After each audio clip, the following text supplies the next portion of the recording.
Jessica! Hi! TikTok tayo, Jessica! Ako yung partner mo! Ako? Sure, sige!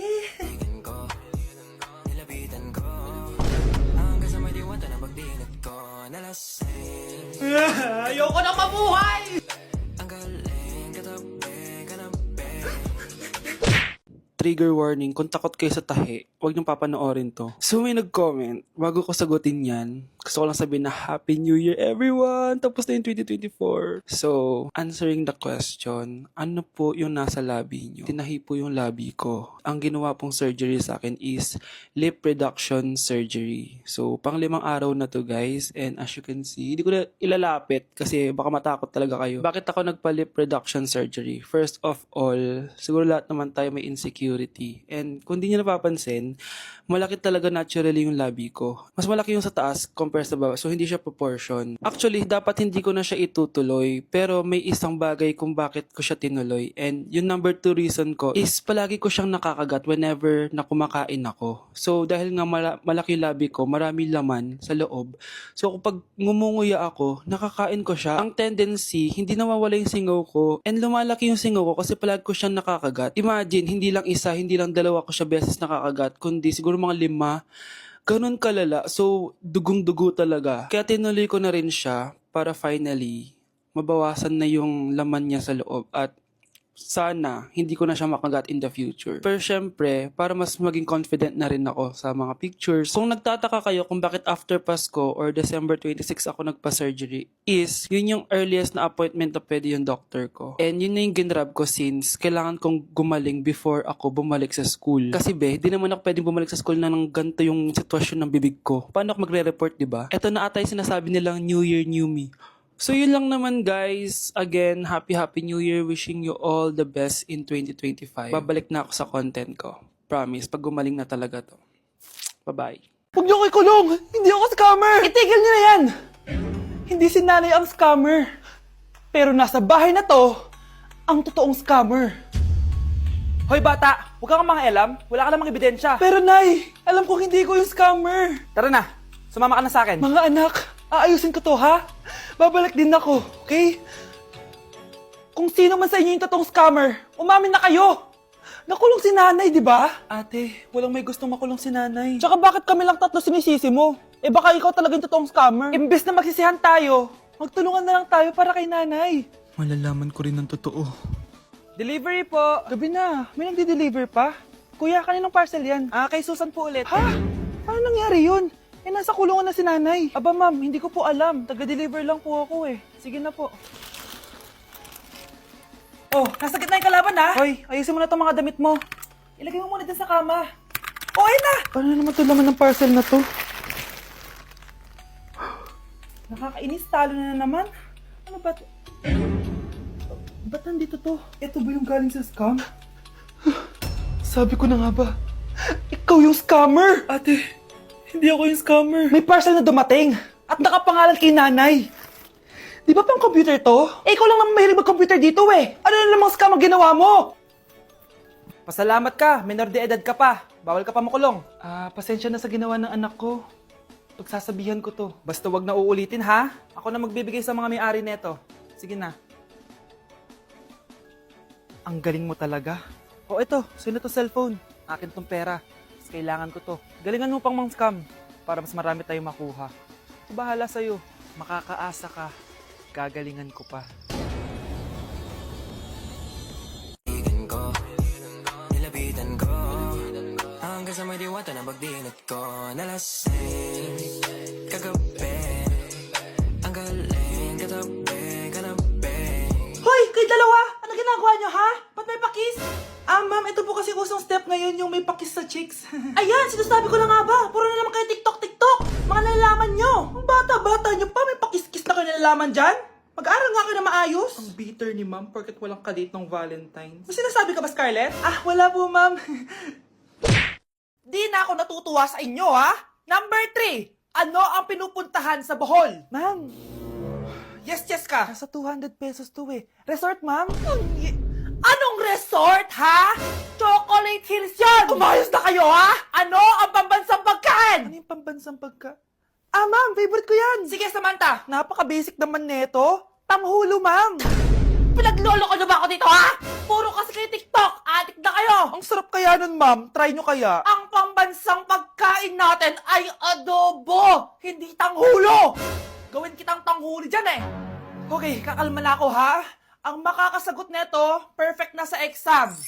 Ano ang pambansang laro natin? Pag nasagot ko to, mas mataas na yung score ko kay Samantha. Ma'am! Scarlett, umayos ka na, ha? Sige, ang pambansang laro natin ay 8-ball pool. Anong 8-ball pool? Ornis yun! Perfect ka na sa akin! Perfect zero! Mali ka, ma'am. Halos lahat ng kakilala ko dito naggaganon. Yun yung pambansang laro natin. Oo, desisyon ako. Ayoko na. Magre-resign na ako. Kuya, try mo po yung sikat na mango na ice cream. Mango na ice cream? Mango is my favorite flavor, so let's try it. Wow, parang ang sarap niya. Tara, bili tayo. So, papunta na ako sa convenience store para hanapin yung famous na mango na yan. Sabi nila meron daw dito sa Vietnam. Kaya pumunta ako dito sa Circle K. Guys, meron dito oh.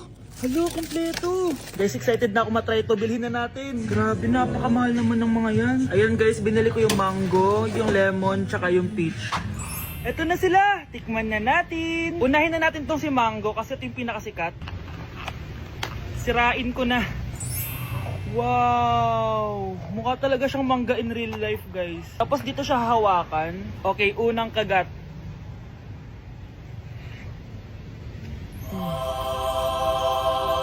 Ang sarap na. Lasa talaga siyang mangga, promise, na may konting gatas. Medyo maasim din siya na onte. 10 out of 10 to sa akin, guys. Okay, next naman itong peach. Mukha siyang puwet ng bata, oh. Okay, kagatin na natin. Ang nostalgic ng lasa niya. Nangingilo ako, guys. Sobrang lamig. Parang sarap niya. Hindi siya sobrang asim, di rin siya sobrang tamis. Like, sobrang sakto lang talaga. For me, 9.5 out of 10 to. Okay, last, etong lemon. Wow, mukha talaga siyang lemon, no? Okay, unang kagat. Ba't parang wala siyang lasa? Tapos, hindi rin siya lasang lemon. Parang ice cream na wala lasang wala. Wala akong nalalasahan. Alam ba kami sakit na ako. 2 out of 10 lang to sa akin kasi hindi niya ako na-satisfy. For me, masarap naman sila kaya itry nyo guys. At kung may gusto pa kayo ipatry sa akin, itatry natin yan. So comment lang kayo guys. Bye! Na-like ng kifi ko. Anak, anong ibig sabihin ng kifi? Galing naman nito. Anak, ano ginagawa mo? Nay, nagla-like po ako ng mga post sa TikTok. Nagla-like? Bakit mo binababa? Ito na po kasi uso ngayon, Nay, yung magla-like ka gamit yung kifi mo. Ano ba, may mga bata ngayon na malalaman nyo sa TikTok? TikTok pa! Ayan, mga nakukuha nyo. Ang KJ mo naman, Nay. Try mo kaya. Ay, naku, Scarlett, huwag mo kayo na-influensya sa mga ganyan mo, ha? Oo nga, ang sarap sa feeling. O, diba? Like! Na-like ng kifi ko. Yung lalaking umuwi dyan kagabi, hindi ako yun anak. Umalis na kayo dyan ngayon na. Nay! Nay! Aray! Mahal, napano ka? Sinaktan ka ba ng lalaking to, Nay? Okay lang ako, napaso lang. Okay na, nanay. Ano nangyayari dito? Nay! Brianna! Sumama na kayo sa akin! Sasaktan tayo ng lalaking to! Di natin alam baka mamamatay tao yan! Ate, anong sinasabi mo? Si tatay yan, oh. Hindi yan si tatay, Brianna! Nay! Sumama na lang kayo sa akin! Scarlett, ako to. Tatay mo.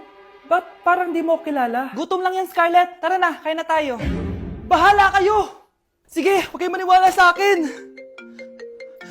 Tay, hindi sasama si nanay tsaka si Brianna. Ayaw nila maniwala sa akin. Hayaan mo na. Susunduin kita sa harap ng bahay. Sige, Tay, lalabas na ako. Sarap talaga ng luto mo, mahal. Tay, pagpasensyahan niyo na si Scarlett, ha? Palagi kasi nagpupuyat yun, kaya ganyan siya. Nasaan na ba yun? Huwag kang mag-alala, Scarlett. Safe ka sa akin. Tay, salamat. Niligtas mo ako sa kanya. Hawak ko na siya. Very good. Teka lang, bakit wala dito si Scarlett, mahal? Pabalik na yun, mahal. Sige na, kumain ka na lang dyan. Sige. Kain na tayo. Gaganti na ako sa mga panluloko mo sa abroad. Munda sa akin yung anak mo sa labas. Gusto mo ba talaga ako makilala, Scarlett? Oo, dahil hindi ako matatahimik. Magkita tayo malapit sa puno ng mangga. Ako ikaw, Scarlett. Galing ako sa future. Paano? Paano nangyari yun? Basta, Scarlett, ayusin mo yung mga desisyon mo sa buhay, ha? Sige na, baka mahuli pa ako ng mga humahabol sa akin. Sandali! Sino humahabol sa'yo? Sino ba yung humahabol sa kanya? May mangyayari ba masama bukas? Bakit di pa siya tumatawag sa akin? Nay, si Biana po, pumasok sa school? Gumala daw kasama yung mga kaibigan niya. Tumatawag? Hello? Si Scarlett po ba to? Kaibigan po to ni Brianna. Nakidnap po siya kanina. Hindi ko po alam anong gagawin. Tulungan niyo po kami. Sinakay po siya sa van. Nay! Si Brianna! Nakidnap! Diyos ko! Anong gagawin natin, anak? Bakit tayo mo sumagot? Sabihin mo sa akin anong gagawin ko. Nay! Nay! Saan pumunta si nanay?